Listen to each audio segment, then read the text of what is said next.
Mim pode, eu vou só mudar um pouco a luz aqui. Se você quiser ligar a câmera.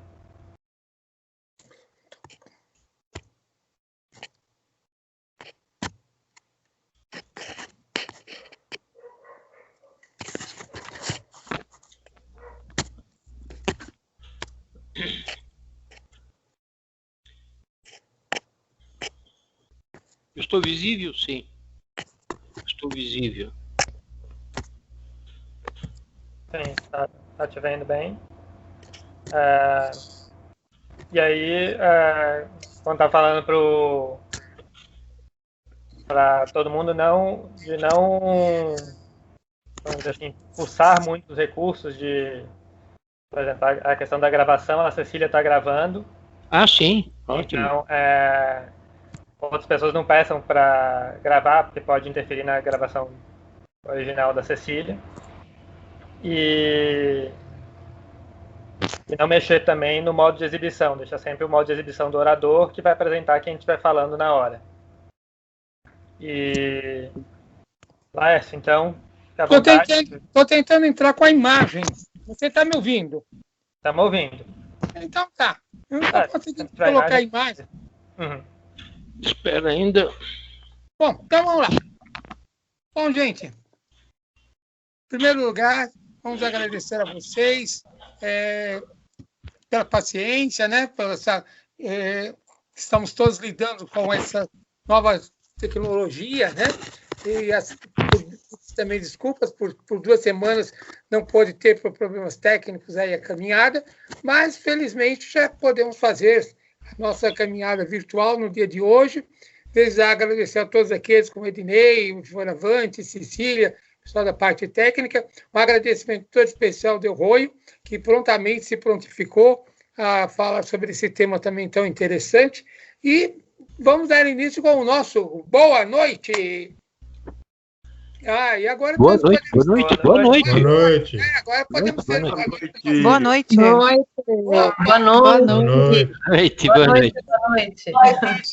Como vocês sabem, o restaurante vegetariano Apple está funcionando dentro dos novos padrões de higiene, de protocolos com relação à Covid. Vocês conhecem, é um espaço bastante amplo, não precisa de ar-condicionado, tem bastante janelas, porta, balcão, então é fácil ter isolamento social e continua com a mesma qualidade, a mesma variedade. Independente, não pode ter o buffet, mas vocês têm nós temos 3 opções de pratos que você pode, inclusive, intercambiar. Eu gosto desse do número 1, mas são negócio do 2. Vocês podem, que eu quero intercambiar, são 3 opções, além da sopa, da salada, dos doces e das frutas. E o suco continua grátis e sem os 10%. Então, só mudou assim que você não tem como se servir. O prato já vai pronto. Você escolhe o prato número 1, é isso, e já vai lá na sua mesa o pratinho pronto, né? Então, está funcionando, sim, das 11h30 às 15h30, de segunda a sábado, e mais do que nunca contamos com a presença de vocês para que o restaurante possa continuar a existir e continuar também podendo financiar a nossa caminhada, né? Então, contamos com a presença de vocês. Para quem não sabe, o endereço Rua Dom José de Barros, número 99, primeiro andar, esquina com Barão de Itapetininga. É um prédio de mais de 100 anos, bastante amplo, espaço, e vocês vão gostar. Alguém está perguntando aí se tem delivery? Não, não tem. Você tem que ir lá mesmo, saborear lá e curtir o espaço, e com certeza você irá gostar, tá bom? Então, obrigado a todos pela presença, obrigado pessoal da técnica, obrigado Delroio, e vamos lá então ouvir a sua explanação. Bem, boa noite, minha gente, boa noite. Hoje foi um dia difícil para mim na tecnologia, porque eu estava há 48 horas com a internet caindo, tudo funcionando muito mal, e eu não conhecia esse novo sistema que vocês estão me apresentando hoje. Mas vai bem, vamos lá, se deu tudo certo, vamos lá. Eu não vou falar muito, isso eu acho que Consolação, vocês devem conhecer, né? O cemitério da Consolação. Mas é sempre um local muito interessante. Às vezes falar de cemitério dá um pouco, as pessoas ficam um pouco, estranham um pouco. Por que cemitério? Puxa vida, cemitério. Não, mas cemitério é um dos locais históricos de maior atração de todos os tipos, que vai desde o religioso ao espiritual, e próprio também ao turístico. Também ao turístico. Mas o problema foi, vamos ver, fazer um pouco a história de cemitério muito rapidamente.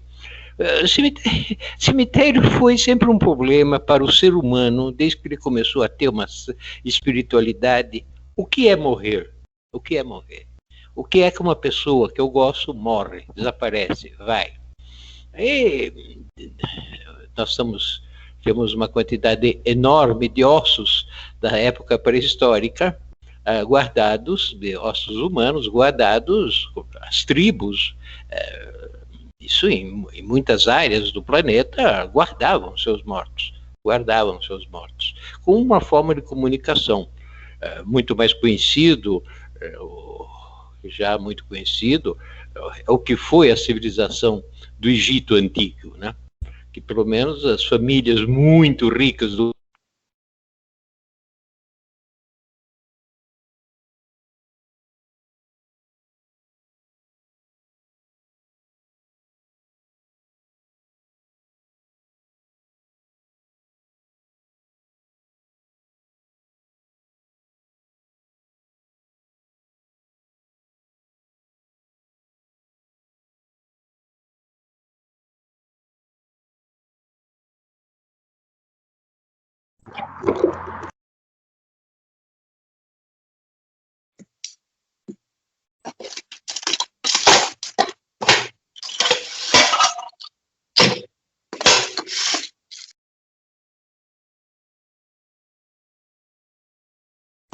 Caiu o som?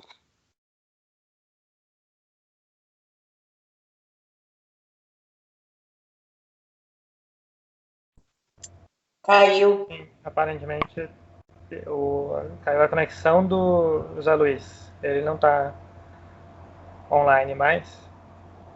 Vamos ver se ele vai conseguir voltar. Né? Ele chegou a comentar que ele estava com problemas na internet há 48 horas já na casa dele.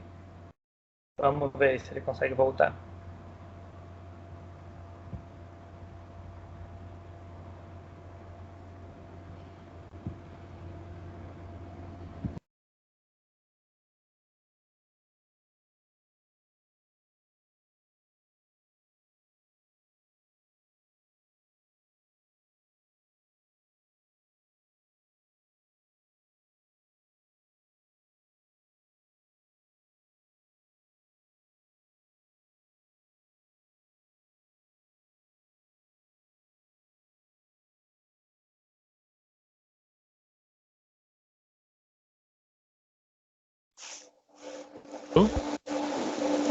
Pronto?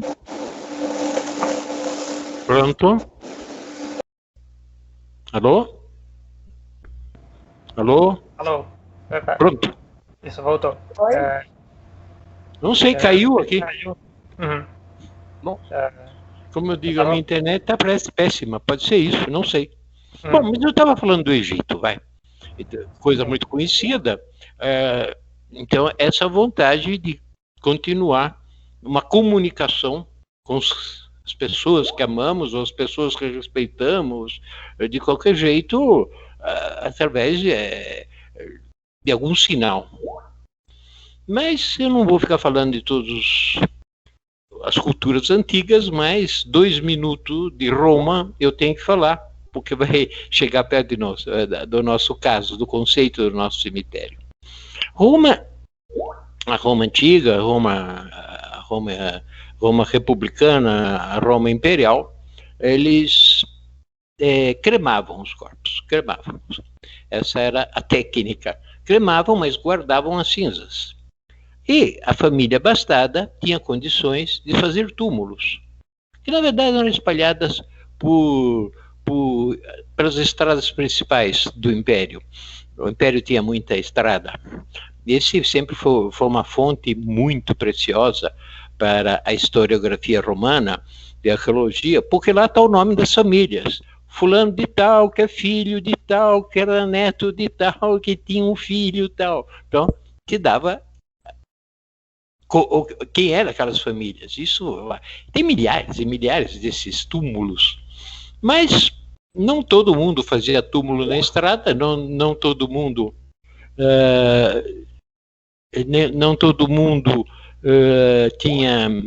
tinha possibilidade econômicas, né, de fazer isto. Então se cremava o corpo, se punha numa urna, e essa urna era colocada em espécie de lóculos, né,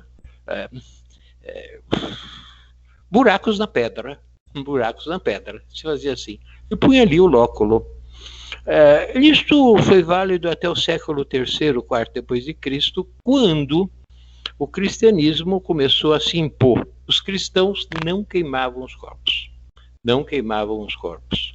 Eles tentavam preservar.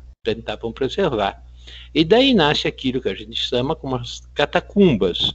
Eles faziam túneis, vários túneis, e tinha que ser uma região também que resistisse, que não fosse de terra, mas fosse de pedra. Faziam esses túmulos, e colocavam o corpo dentro desses buracos, e depois fechavam esses buracos. Então, como tinha sempre mortos, sempre existem, vão continuando, se criaram grandes catacumbas, se criaram túneis e túneis, né? Catacumba de Domitília, de Marcelo. Quem conhece a Itália vai ver tanto dessas catacumbas, é uma coisa bastante interessante e impressionante. Mas, com a legalização, a partir de 313 do cristianismo, eles começaram a construir igrejas, e o local predileto para pôr os corpos passaram a ser as igrejas.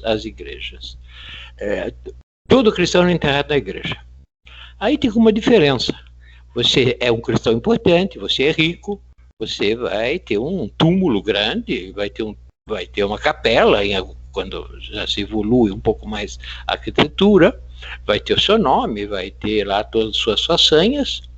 E se você não é uma pessoa importante, você acaba sendo sepultado mesmo no chão, no chão das igrejas. Ora, o tempo passa, as igrejas ficam atulhadas de cadáveres, então se constrói em torno das igrejas uma área para sepultar esses corpos.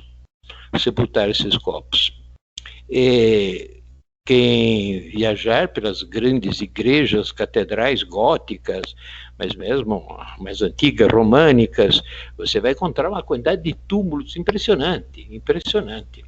Claro que o auge disto, onde tem os maiores túmulos de dentro da igreja, é o Vaticano, né? A igreja de São Pedro, que tem uma quantidade de túmulos feitos por grandes artistas e muito grandes. É uma grande exibição da morte, E isso ainda se acumula quando o morto ou a morta é considerado um santo, ou é santificado pela igreja. Aí passa a ter caravanas e caravanas para ver esse corpo. E o ideal seja que esse corpo ou esses ossos não sejam escondidos, mas estejam à visão de todos. Até hoje isso se faz na Europa. Até hoje você vê muitos corpos em exposição, mumificados ou mumificados um pouco séculos atrás, mumificados pelo tempo, ou mumificados de forma artificial. Você vê essa grande quantidade de corpos. Eu acredito, uma das igrejas em Roma chegou a ter 2.000 corpos de santos. Depois o Conselho Vaticano mudou esse conceito, não considerou mais santos. E a própria palavra cemitério vem dali. Cemitério é quarto de dormir, em latim. É quarto de dormir. Quer dizer, é um local quase próximo teu, é um quarto de dormir. Ali você está repousando, esperando a ressurreição, né? Para o catolicismo, em geral para o cristianismo. No Brasil, quando se construiu o Brasil, começou as primeiras igrejas, era um país que nasce sob o domínio total de uma colônia católica, só pode existir o catolicismo. O sistema é o mesmo. A igreja é o cemitério. Todo mundo é enterrado em igreja. Todo mundo é enterrado em igreja. Em São Paulo, não podia ser diferente. É enterrados em igreja. Mas tem um problema. O problema delicado é que quando você ainda é muito importante, você ainda está sozinho, fechadinho lá num túmulo. Mas a maioria não. Então eles são enterrados no chão da igreja.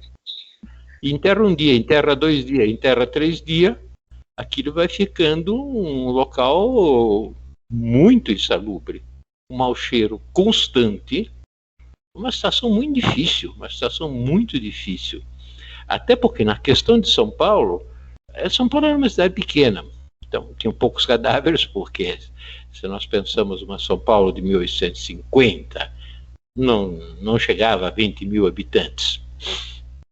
E depois tinha escravos que em geral não enterravam em igreja, enterravam pelo campo, mas São Paulo ameaçava a crescer. Mas, sobretudo, havia uma lei no Brasil, uma lei de 1825, de Pedro I, que obrigava que não podia mais as pessoas serem sepultadas em igrejas. Tinham que ser sepultadas numa zona longínqua da cidade. Isso vinha do Código Napoleônico. Quem fez pela primeira vez esse tipo de lei foi na Revolução Francesa e ratificado por Napoleão Bonaparte. Então, os cemitérios começaram a ser longe do centro da cidade e locais de sepultura. De sepultura para todos, teoricamente. Tanto pobre quanto rico, tanto quanto católicos ou não católicos, ou se você quiser, dos países protestantes, tanto protestantes ou não protestantes. Mas não foi tão fácil assim, não. Então, no Brasil foi feita essa lei de 1825, mas houve muita resistência, porque as pessoas achavam que era uma perda de santidade, né? Você ser enterrado longe, fora, até longe para você chegar, no local onde você ficava sem a proteção dos santos. Você não estava numa igreja, estava fora. Houve muita resistência sobre isso. Choques, conflitos.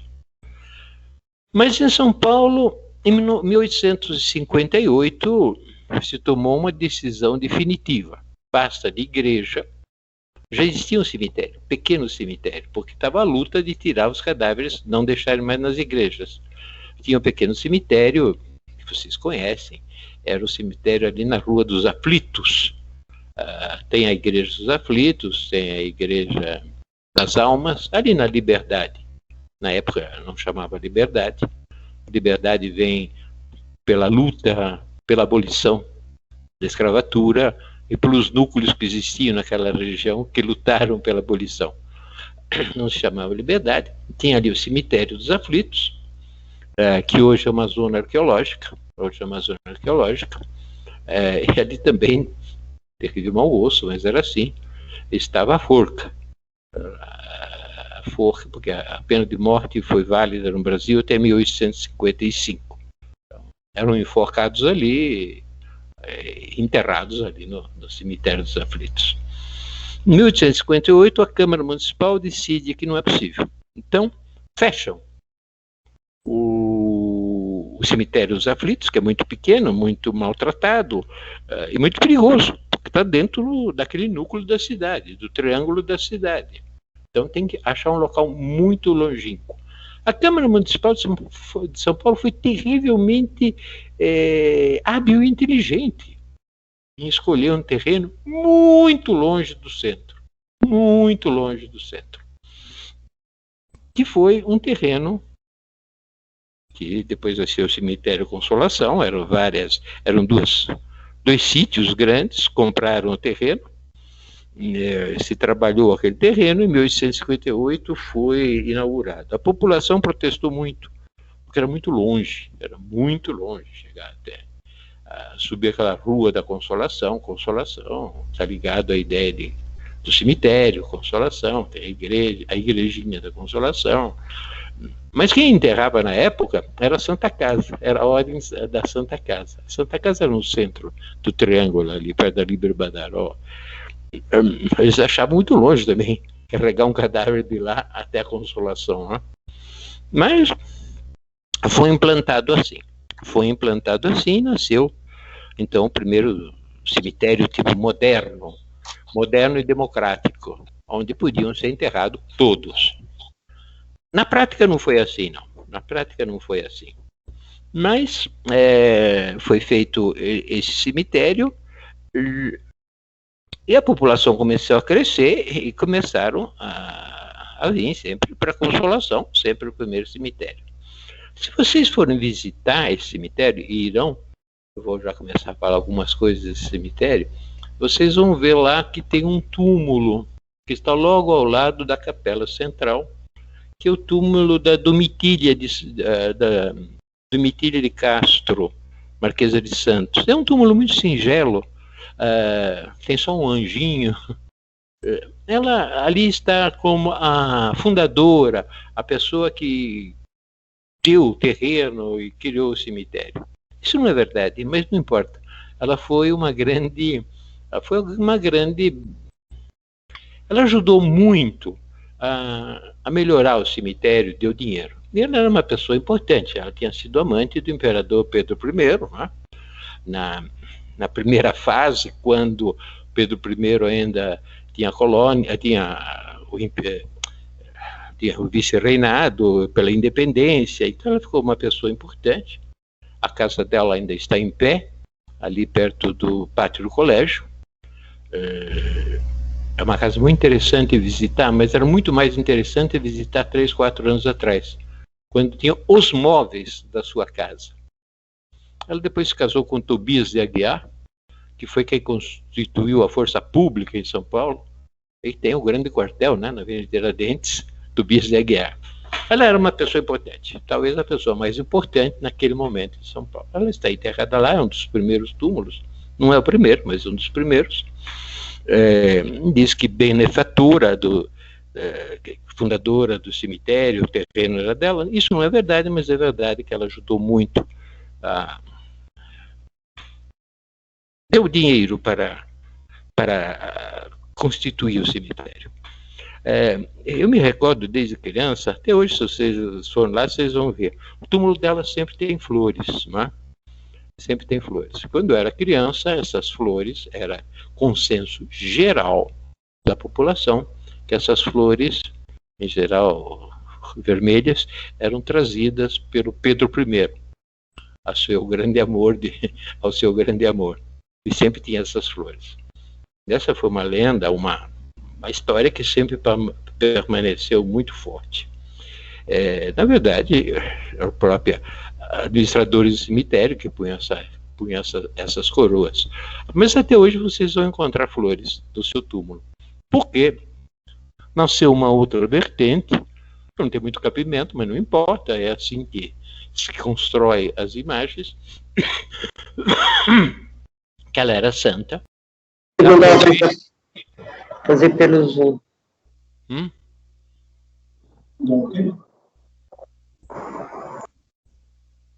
Por favor, estão me escutando? Estamos ouvindo. Sim, está ouvindo. Então eu vou continuar rapidamente, porque eu já estou ficando muito longo aqui. Mas então, esse cemitério, aconteceu o seguinte, o que acontece com ele? Aliás, eu quero falar de um outro túmulo que está ao lado da Marquesa de Santos, porque merece uma reverência, que é o túmulo do Luiz Gama. O Luiz Gama foi o maior abolicionista paulista, né?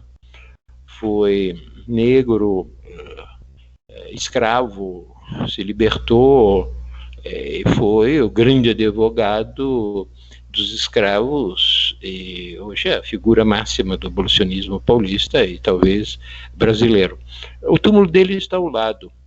Ele morreu, acho que em 1882, foi considerado um enterro enorme para a cidade. Em 82, São Paulo tinha 30 mil habitantes, devem ter ido 10 mil pessoas no seu enterro. É um túmulo também muito singelo, é um túmulo que não tem expressão religiosa, porque é feito pela loja maçônica que ele pertencia. Mas é um túmulo que frequentemente se fazem marchas de negros para reverenciá-lo, não agora, nesse período, né? Para reverenciá-lo. É um túmulo interessante, muito interessante, que merece ser um pouco mais estudado como personagem. Bom, mas o que acontece? Acontece que a partir de 1870, né, o café está penetrando todo o interior paulista, e o café traz dinheiro, muito dinheiro, mas muito dinheiro, a exportação do café. E São Paulo, que era aquela cidadezinha, vai começar a crescer, e rapidamente vai começar a crescer. Cresce famílias ricas, ao mesmo tempo que cresce também número de mortos, obviamente, porque cresce o número de vivos, um dia os vivos nos deixam e vão para o outro lado. E aquele cemitério que era muito democrático, vamos assim dizer, tinha todas as suas especificações, muito modesta, começa a receber os mortos da oligarquia, das grandes famílias de fazendeiros, né? Bom, e esses fazendeiros, alta burguesia, é uma coisa histórica, do século XIX, ela tinha a atração de não morrer nunca, e de demonstrar o seu poder e a sua força também do outro lado, ficar sempre marcada. Para isso era necessário você ter um túmulo decente. E quais são os modelos de cemitérios? Bom, os grandes modelos de cemitério naquela época, para dizer a verdade até hoje, eram cemitérios da França, de Paris, vamos dizer, o Père Lachaise, o cemitério Montmartre, mas, sobretudo, os cemitérios italianos, já que a maior parte da imigração chegava aqui, e mesmo dos grandes oligarcas, dos grandes da elite, muitos eram italianos. É o cemitério de Gênova e é o cemitério de Milão, o Monumental de Milão e o cemitério de Gênova. Qual é a base? Qual é o conceito de riqueza? É o mármore de Carrara. Carrara na Itália. Verdade que o cemitério de Gênova é muito perto de Carrara, e também o de Milão, não é longe. Mas, então, nós temos que ter mármore de Carrara. Mas esse é um mármore muito caro, muito caro. Era o mármore usado por Michelangelo, por exemplo, né? Por todos os grandes escultores da Idade Média, do Renascimento. Se era caro para Milão e para Gênova, que era 20 e 30 quilômetros das Cavas, para Gênova, o que não seria 13 mil quilômetros para trazer para o Brasil, em navio. Mas fizeram esta aposta, trazer o mármore de Carrara. E essa é a grande característica do cemitério de São Paulo, da Consolação. Tem uma boa parte dos seus túmulos com mármore de Carrara. Isso pouca gente tem, pelo preço absurdo que era aquilo. O mármore de Carrara, e muitas vezes, e para cá vieram também escultores italianos, embora na maioria das vezes esses túmulos eram construídos na Itália. Em vez de chegar ao mármore, isso foi uma decisão que tomaram depois dos cursos, eles faziam as imagens na Itália, sobretudo na zona que eu falei, da Ligúria, de Gênova, porque dali estavam os grandes escultores de cemitérios. E faziam ali, quem era o proprietário daqui pedia, fazia o desenho, escolhia, tal, era feita lá e vinha para cá.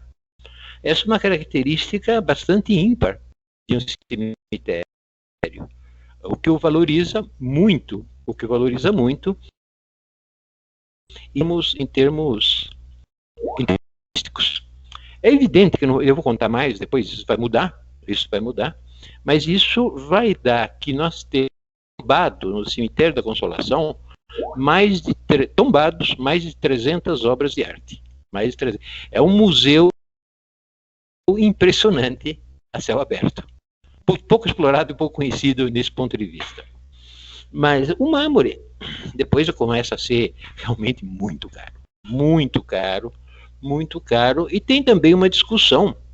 É uma discussão entre artistas, é uma discussão também nacionalista. Por que, sendo o Brasil um país tão grande, com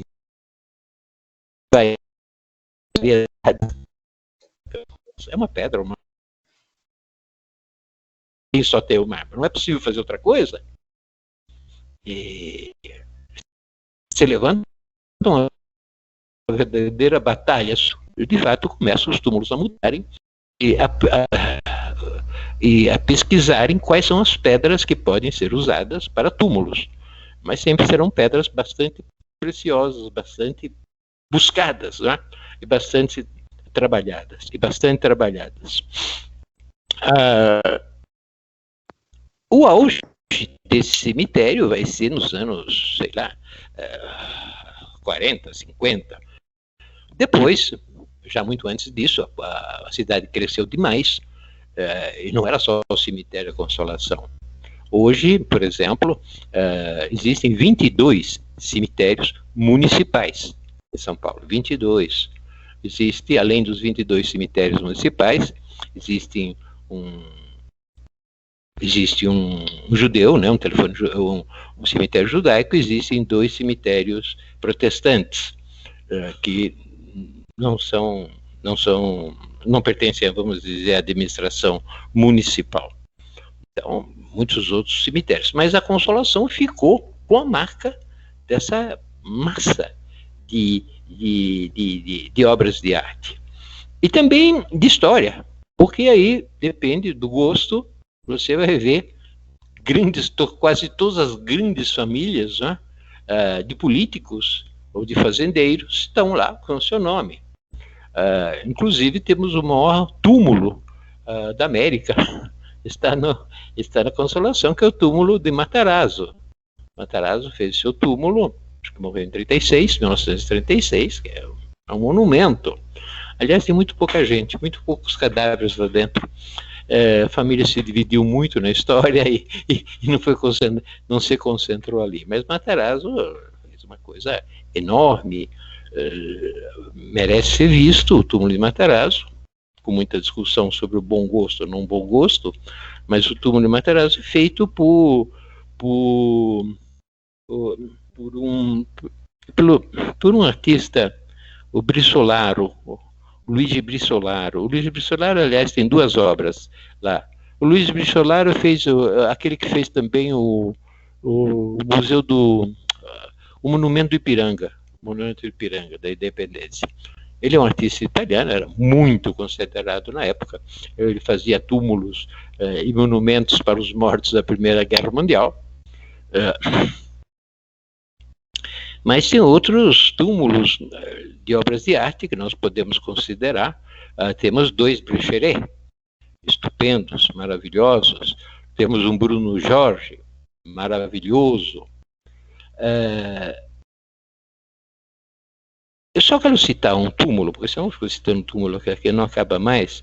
Um túmulo, entre tantos túmulos bonitos, tem um túmulo que a mim particularmente me impressionou muito sempre. Foi o túmulo do... Meu Deus do céu. Sim, do Francisco Leopoldo de Silva. Ele se chama Interrogação. Interrogação é o nome do túmulo. Ele está, não é muito visível, ele está, tem que entrar pela porta da Rua Mato Grosso, uma porta paralela à Consolação. Ali tem uma belíssima imagem de mulher ajoelhada, que ela está de uma forma tão estranha que cria um ponto de interrogação e tem um ponto embaixo. Então, daí o nome, né? Interrogação. Por quê? esse túmulo, assim, é belíssimo. Por que esse túmulo? O que quer dizer? É uma história que eu vou contar rapidamente, porque cada túmulo você tem a sua história. Vou contar rapidamente. É o túmulo de Moacir de Toledo Pisa. Toledo Pisa, talvez alguém se recorde, em nome de rua e tal. É uma família muito potente de políticos importantes. Moacir Toledo Pisa é uma pessoa importante, é um advogado. Ele acaba se apaixonando muito, mas muito, por uma moça italiana que era uma prostituta. Era a Nenê Romano. Nenê Romano, a única foto que eu consegui ver dela, ela é belíssima, ela é muito bonita. Ela é uma pessoa, bom, não vou entrar em detalhes dela, mas é uma pessoa muito alegre, muito interessante. Ele se apaixona de forma doida, evidentemente a família fica desesperada, toda aquela briga, toda aquela história. Um belo dia ele vai de táxi, né? Porque na época, nós estamos em 1923, 1923. Ele vai de táxi, encontra com ela sobe no táxi junto com ele. Os táxis na época são separados por uma janela, não é? Aqueles táxis de luxo. O chofer vai na frente, eles vão conversando e brigando, em certo momento, brigando muito. Quando o carro está passando na rua Sergipe, atrás do cemitério da Consolação, o chofer escuta 2 tiros. Pá, pá. Ele para, assustado, olha para trás, escuta o 3º tiro. Pá. Bom, o seu Moacir tinha matado a Nenê com 2 tiros no coração e tinha se suicidado ao mesmo tempo, logo atrás do cemitério. Bom, foi um escândalo terrível na época, escândalo terrível. E a família, aliás, com bom gosto, é difícil ter bom gosto num caso desses, com bom gosto fez um túmulo que é a interrogação. O porquê acontece isso na vida? Tenho que dizer que do túmulo da Nenê, coitada, ninguém sabe nada. Provavelmente foi jogado em uma vala no Araçá, ou na 4ª parada. Foi um feminicídio, né? Foi um feminicídio. Os jornais da época achavam que ele foi um cara maravilhoso e ela uma serpente cruel. Mas acho que não seria a visão de hoje. Mas é um túmulo bonito. Eu digo isso porque muitos túmulos vocês podem encontrar essas histórias, sobretudo em túmulos que tenha essa visão não propriamente religiosa. Depois tem os túmulos religiosos, evidentemente, onde a família é muito religiosa e concentra na visão religiosa.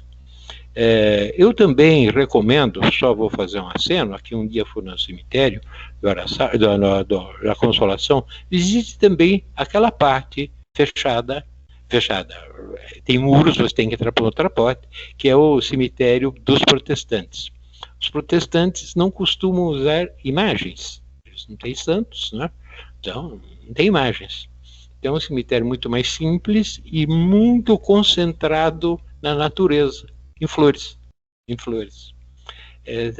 A diferença é notável entre um e outro. Vale a pena conhecer nesse sentido. Como é que funciona as diversas comunidades, né, humanas em relação à morte. Bom, ali você encontra de tudo. Você encontra, por exemplo, a grande briga da Semana da Arte Moderna.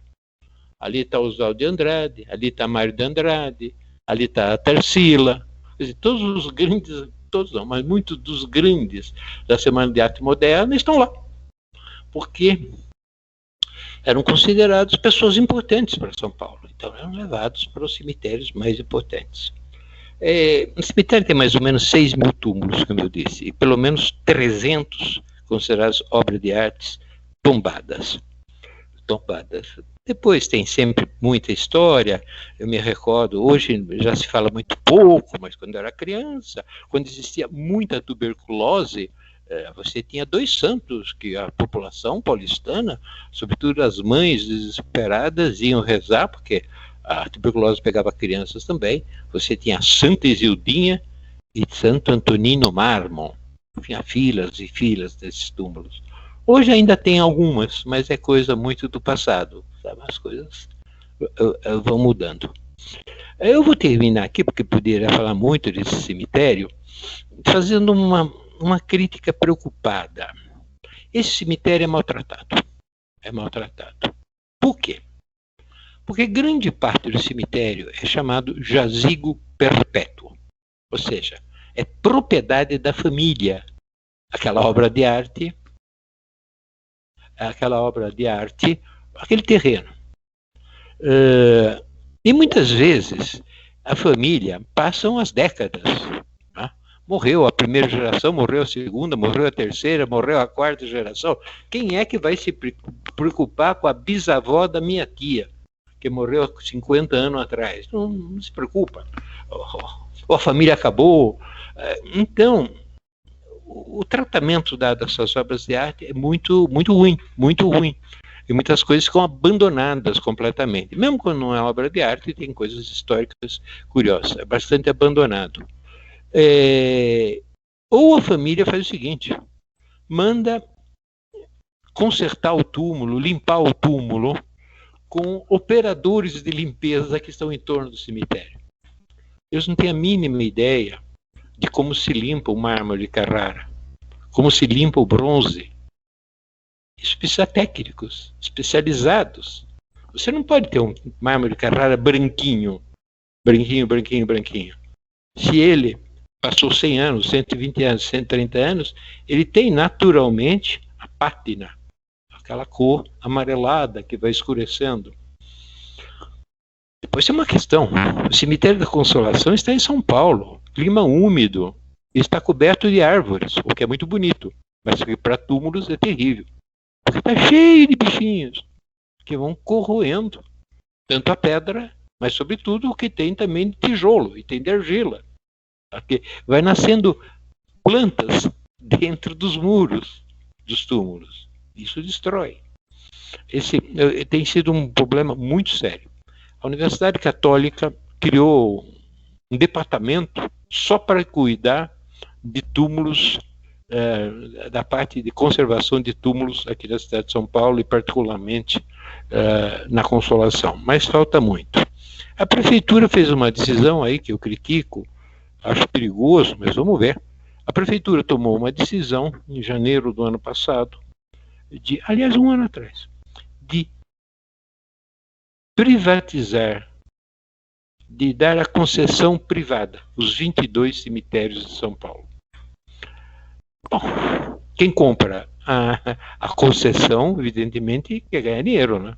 Não tem outro jeito. Gasto, trabalho, tem que ganhar dinheiro. Eu acho muito complicado esse negócio de os cemitérios do Estado, no caso do município, sejam privatizados. E como será tratado esse imenso museu a céu aberto? Todas essas obras valiosíssimas, valiosíssimas. Eu não vou quantificar aqui, mas algumas valem muito, viu? Muito mesmo. Quando eu digo muito, é muito. Não sei o que aconteceu desde a privatização das concessões, porque começou o coronavírus, provavelmente isso tenha sido bastante bloqueado. Mas tem essa questão em ato. Como vocês viram, desse pouco que eu falei, que não foi pouco, foi muito, podia continuar por muito tempo. Então, eu vou parar por aqui, até porque eu não tenho muita força, como eu digo. Vocês façam uma visita com cuidado, olhem alguns túmulos, não precisa ver tudo, veja de vez em quando, vejam 10 túmulos, mas bem visto, como foi a construção, e como é também a religiosidade, variada, porque ele tem uma religiosidade muito, muito curiosa, muito variada, que merece também, a quem interessa, visitar. Minha gente, consegui falar, a tecnologia me deixou. Puxa vida. Bom, um abraço, palavra para vocês. Obrigado, Luiz. Não sei se alguém tem alguma pergunta no chat. eu não cheguei a ver nenhuma pergunta durante a apresentação. Teve uma confirmação, né? A Rose aí confirmou da questão do cemitério de fato estar largado. Também concordando. Mas aí, se alguém tiver alguma pergunta, pode abrir o microfone para fazer diretamente.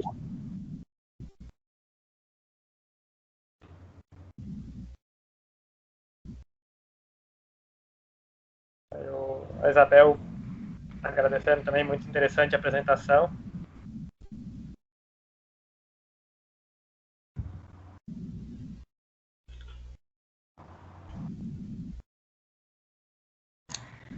Posso perguntar? Por mim, pode. E aí o moderador, porque o moderador é o que manda nessas coisas. Obrigada pela apresentação. Eu queria saber se há muitos túmulos não identificados.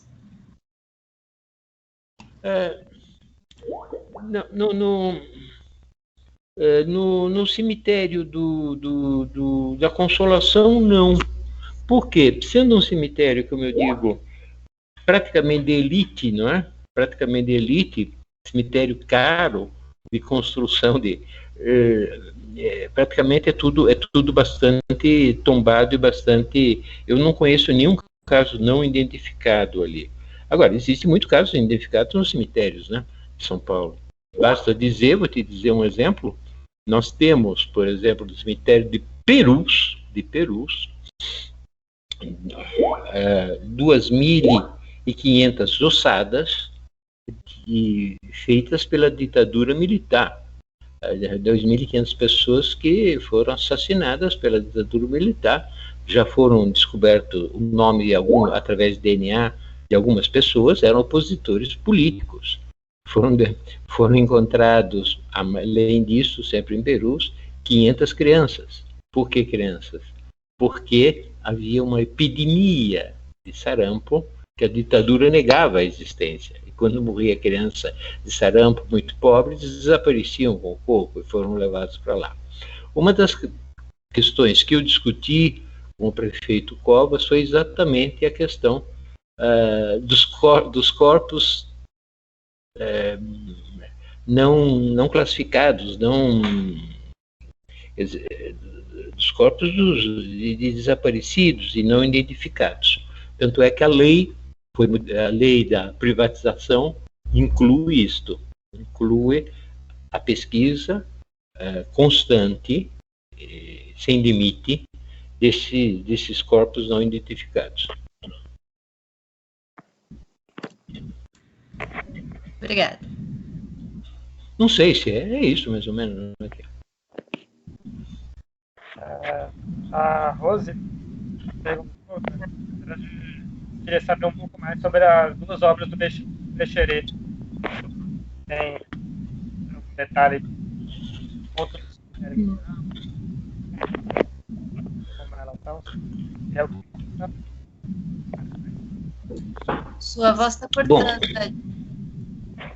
Eu acho que eu entendi porque cortou um pouco, mas não importa. Ao Peixerê nós temos ali duas obras, como eu falei, não é? São duas obras bastante interessantes. O Meu Grande Anjo, está logo na entrada, do lado direito, quando você vê. E a outra é o Sepultamento. Essa é bem mais antiga. Esse ele fez em 1923. Ele é ainda bastante jovem, né? Em 1923. Que é o... Meu Deus do céu, como é que ele chamou isso? Espera que eu já te digo como é que ele chamou. Mas não me recordo. Bom, são essas duas obras.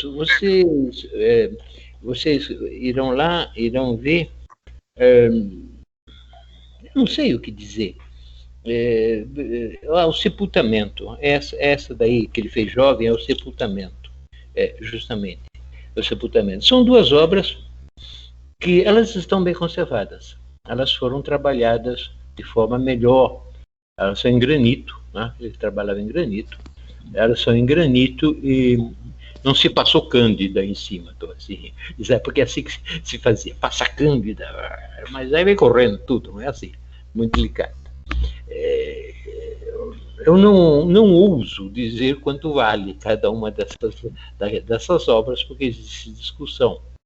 Mas vocês podem ver, são obras grandes, muito grandes. Bom, ele era meio gigantisca, né? Ele gostava de coisas gigantes, né? Se vocês recordam aí os Bandeirantes ou as moções lá do Ibirapuera, que é dele, não é? Ele gosta de coisas enormes, então ele fez coisas enormes.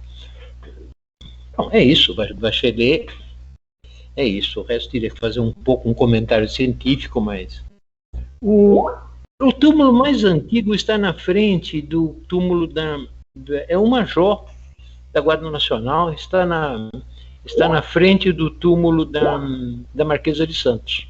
Então, logo ao lado da capela. Só para dizer uma coisa da capela e da entrada. Ela é feita por Ramos de Azevedo, pelo grande arquiteto. Aliás, parece que o Ramos de Azevedo fez tudo aqui na cidade de São Paulo. Onde você vai tem coisa do Ramos de Azevedo. Mas a capela e o grande portal de entrada, que se combinam muito bem, é do Ramos de Azevedo. Está em péssima situação de conservação. Muito ruim. Sendo o Ramos de Azevedo também considerado um artista da arquitetura, é uma obra também de valor que não pode estar na situação que está, né?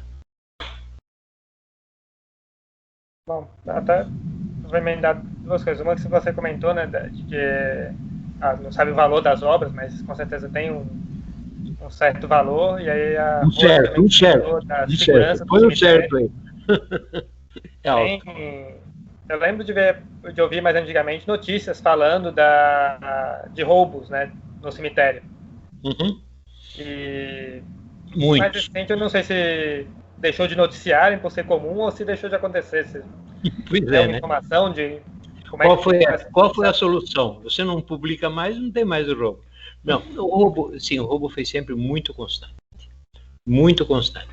Mas eram roubos, em geral, de metal. Ora, roubar um Bachelet, que evidentemente deve pesar 3 toneladas, não é coisa simples. E você tem que retirar isso com cuidado, etc.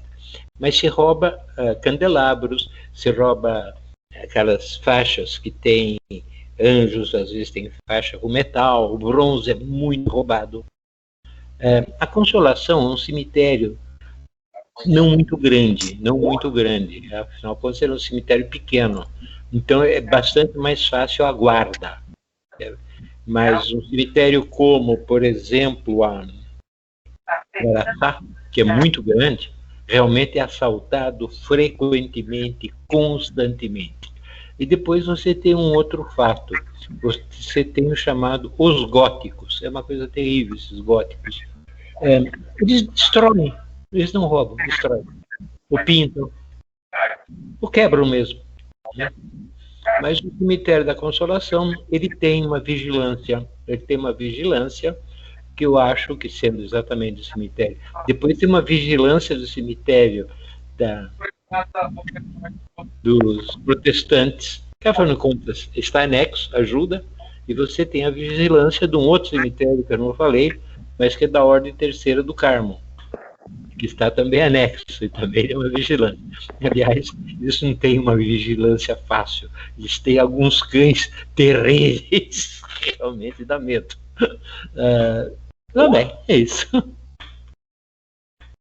Bom, então, só lendo mais alguns comentários, a própria Rose comentou que foi essa semana lá e roubaram um Cristo de bronze. Né, roubaram o Cristo, eu falei o bronze, né? Roubam bronze. Tá muito caro o bronze. É o tamanho, ela falou, de 2 metros, surpreendente. Oh, meu Deus do céu, há muito tempo que eu não vou lá. Você vê. Outra que a Ana comentou também roubaram um sino de 500 quilos da família Caca Jorge. Então tá uma porcaria. Pensei que tivesse melhor essa produção. Bom, com esse negócio de Covid eu tenho saído muito pouco, então eu não tenho ido lá. E depois a minha preocupação por outros motivos era com outros cemitérios. Meu Deus do céu. Então, é uma porcaria, não é possível. Você chegou a comentar durante a apresentação, né, se é o cemitério mais antigo. Esse é o cemitério mais antigo. Teve local antes na Liberdade, né? Dos Aflitos. Quer dizer, o mais antigo é o da Liberdade, é o dos Aflitos. Né? Mas esse, ele foi fechado de porte, né? Quando se abriu a Consolação, né? Quando se abriu a Consolação. Interessante, foi por causa do cemitério que nunca se mudou o nome da rua. Rua da Consolação, né? Uma avenida muito grande, né? Houve sempre muita discussão. Mas é enorme, tem que ser uma avenida, não uma rua. Mas ficou rua por causa do cemitério, porque era na rua, quando foi criada, era a Rua da Consolação do cemitério. Isso foi preservado, então é uma rua. Puxa, estou triste com essa notícia aí que roubaram a Consolação. Vocês, gente, eu não sei se tem meia tonelada o sino que roubaram, mas isso é muito dinheiro, gente. Para roubar meia tonelada precisa tecnologia. Precisa tecnologia. Não é qualquer um que vai lá e pega aqui. Precisa conivência. A prefeitura trata mal os cemitérios. Trata mal. Caralho, se vocês forem... roubaram também estátua. Não sei o peso, mas já roubaram também estátuas grandes, assim, tamanho humano, no Anhangabaú. No ano passado, até durante as obras, roubaram. Mas aí sim. Aí foi um. Na 7 de abril também, roubaram uma que ficava na parte. Aí sim, né? Aí pelas ruas, tudo que tinha de bronze desapareceu praticamente. Não, eu me recordo de tantas estátuas que não existem mais. Já há décadas, porque foram roubadas. Isso é um fato terrível, terrível. Que a prefeitura não tenha um trabalho específico para isso. Quando você não consegue mais proteger dentro de um espaço público, jardim e tal, leva para 4 paredes, leva para um museu de 4 paredes, constrói um grande museu, então de arte funerária, se for não tem outro jeito, ou de arte que existia pelos jardins, e leva para um grande museu, leva lá para a Pinacoteca ou um outro museu, deixar. Porque isso tudo é para ser derretido. Pega e se derrete, e se vende aquilo. Não é nem para preservar alguma coisa, ou para vender uma obra de arte que um dia se pode recuperar. Não, é para derreter. Impressionante. Com relação a levar, a prefeitura tem algumas estátuas no... Obrigado aí por ter me informado de onde era o sino. Eu já sei qual era, viu? Puxa vida. Já fizeram até uma exposição. Quando a caminhada estava presencial, a gente chegou aí na sede lá da Secretaria de Patrimônio da Prefeitura, que eles fizeram uma exposição com as estátuas que já ficaram expostas, mas por diferentes motivos foram para o depósito. Quem sabe um dia saem para a rua de novo. Bom, mas enquanto não sai para a rua, poderia ser feito um museu, viu? Museu itinerante, museu de passagem. Né? E a que for possível, volta para a praça. Enquanto for possível, está aqui, vocês veem. Então, fica visível, disponível para ser consultado, para ser vista, né? Ser vista, porque é a cultura, é a história dessa cidade, né? Bom, então, agradecer ao Roy. Milton também colocou ótima exposição, parabéns. Alissar também, ótima apresentação, obrigada. Posso fazer uma pergunta? Opa, sim. Opa, Del Roy, André Bogdan, tudo bem? Bem, André, diga. Obrigado pela bela aula. Diz uma coisa, a primeira vez que eu fui visitar um cemitério para turismo foi fora do Brasil. Sim. E aqui em São Paulo, das caminhadas, a gente teve 2 grandes oportunidades que eu não estava em São Paulo e eu não pude participar. Mas a minha pergunta vai nesse sentido, porque o que a gente poderia fazer para implementar, improvisar ou melhorar essa questão essa ideia de turismo turismo tumular que se diz, né? Turismo tumular. E como que a gente poderia fazer para... Você tem alguma ideia de como que a gente abre esse debate e tudo mais, para a gente improvisar isso? Bom, é mais ou menos isso que eu falei. Se você... Vamos pegar 2 cemitérios impressionantes, de massas e massas de pessoas, né, que eu citei, o Père Lachaise ou de Montmartre, em Paris. Você tem que valorizar profundamente os personagens que estão lá. Né? Você tem que criar caminhos da Semana da Arte Moderna. Você pode fazer isso, o Cemitério da Consolação. Claro que requer panfletos, livrinhos, talvez hoje coisas mais talvez coisas mais modernas.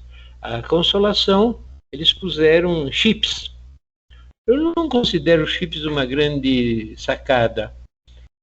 Precisa de monitores que saibam explicar e entender o público, porque você tem que levar escolas.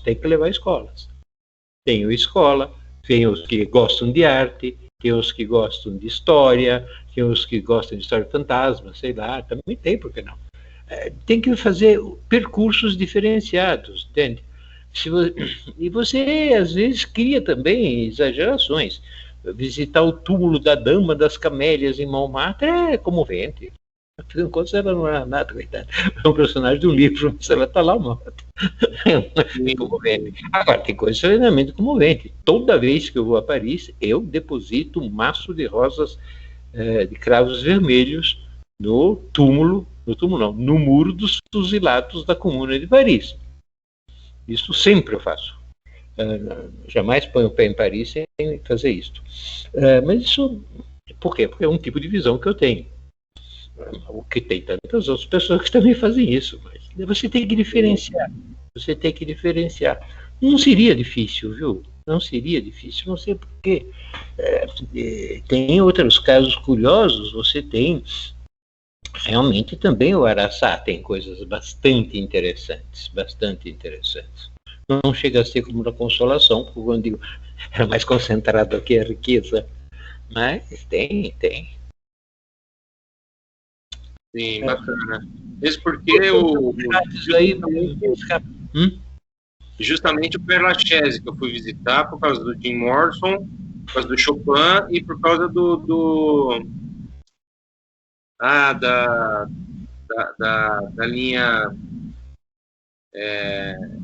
espírita, como é que é? Allan Kardec. Isso. O túmulo do Allan Kardec. E aí depois que eu voltei... Ele é muito bem protegido. Sabe por que ele é muito bem protegido? Porque brasileiros vão lá e roubam um pedacinho do túmulo do Allan Kardec. Então ele tem uma... verdade. Brasileiro. E aí eu senti uma síndrome vira-latista depois que eu voltei e fui participar das caminhadas e comecei a ter essa noção, né? Pô, a gente tem que ver isso lá fora. Fui ver o túmulo da Evita, e aí chega aqui, nunca fui... Da Evita, na Recoleta. Isso, na Recoleta. O cemitério da Recoleta é um cemitério muito interessante, é muito visitado. Sim, é uma forma de homenagem. Um outro, sabe qual é muito visitado na América Latina? O cemitério Colón, de Havana. Extraordinário cemitério. Muito visitado, muito bem cuidado, realmente. Então nós temos, depois, claro, se você quiser ver um dia, vai ver o que é o Monumentale de Milão. Uma coisa interessante. Não fui para a Itália, um dia farei isso. Bom, e aí, obrigado. Lembrando com os cemitérios de fora, uma pergunta também. Não sei se você sabe de como é que é a conservação lá fora. Se também os cemitérios também são normalmente conservados pelo poder público, como aqui, ou se tem outras... Não. Cemitérios, a não ser que sejam cemitérios com particularidades religiosas, é do poder público. Tal como eu falei aqui, cemitério protestante, cemitério judaico, Mas é uma especificidade aí da comunidade dessas, mas é do poder público, sempre, sempre do poder público. Isso fora do Brasil também. É fora do Brasil também, fora do Brasil também.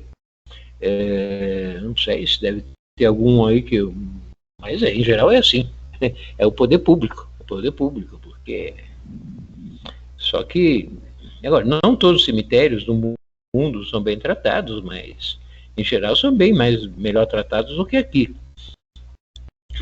A Europa tem também a sua tragédia, né? Que são os cemitérios de guerra. Você tem imensos cemitérios, que é uma coisa terrível. Você vai passando e vai vendo a data de morte, tem tudo 20 anos, 22 anos, 23 anos. São os mortos da Primeira Guerra Mundial, né? Mas também da Segunda. Mas são cemitérios que são também polos de atração, de muita atração. Mas embora tenha a sua particularidade, que são os cemitérios de guerra, né? Então, existe alguma coisa tipo catacumbas aqui no Brasil, como a Romana e a Frisense? Não, eu não conheço, absolutamente eu não conheço no Brasil. Você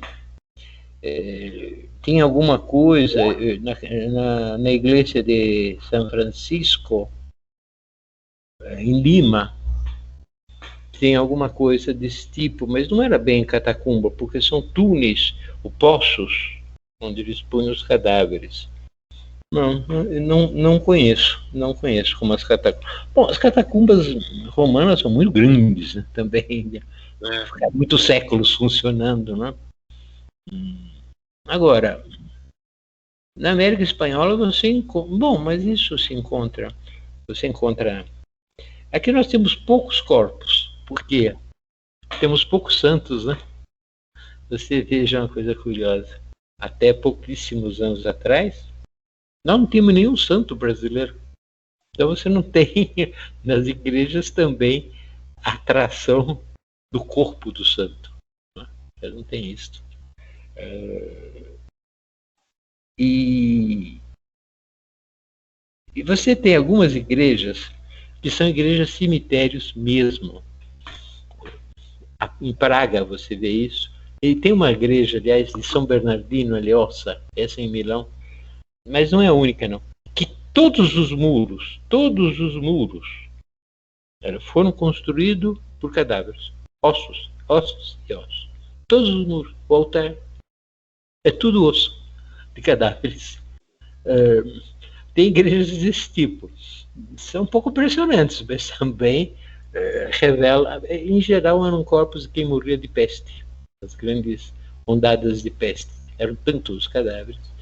Então você tem, isso tem também, como dizer, em Praga, e tem alguns outros locais. Uns são enormes igrejas, porque também desmoronaria, mas elas existem.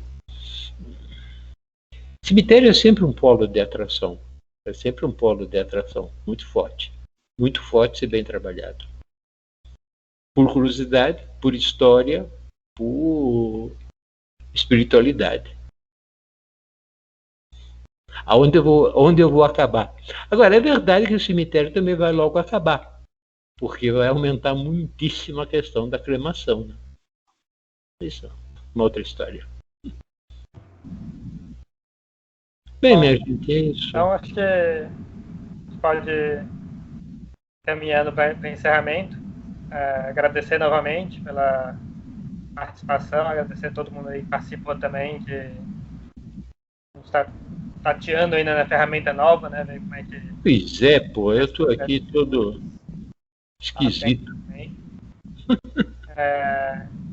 E Laércio, quer fazer o encerramento?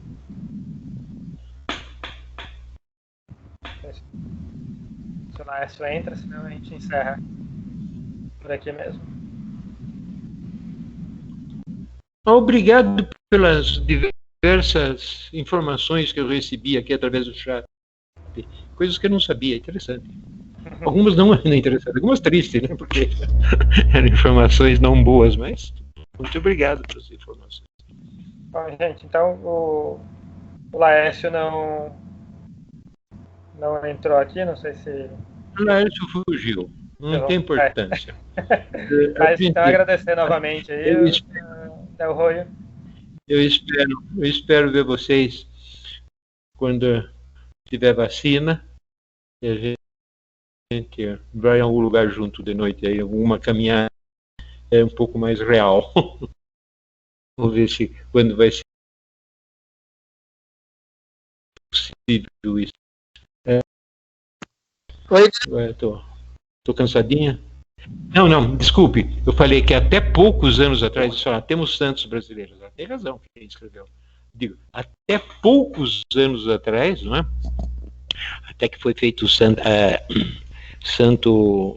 meu Deus do céu, aquele personagem muito simpático, que era da igreja de São Francisco e lá da igreja ali da Tiradentes. Ele foi o primeiro. Aí fizeram vários santos. Mas o Frei Galvão, claro, o Frei Galvão, muito simpático para mim, né? Muito simpático como personagem. Mas realmente foi o primeiro. Depois foram feitos vários. Era uma questão.